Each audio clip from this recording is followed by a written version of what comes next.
You are looking at Julian's pronunciation guide, where we look at how to pronounce better some of the most mispronounced words in the world, like this other curious word. But how do you say what you're looking for today?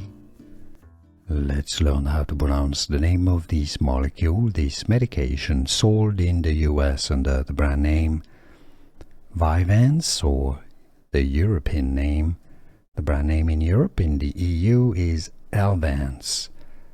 The molecule itself is pronounced as Lisdexamfetamine, Lisdexamfetamine, Lisdexamfetamine. The American English pronunciation is more as Lisdexamfetamine with a T.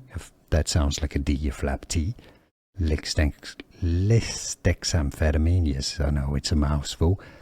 Lisdexamfetamine in American English, or Lisdexamfetamine, the pronunciation in British English. And now you know. Here are more videos on how to pronounce more confusing words and names too many mispronounced. Like this video if you found it useful. I appreciate your support. I'll see you soon, and thanks for watching.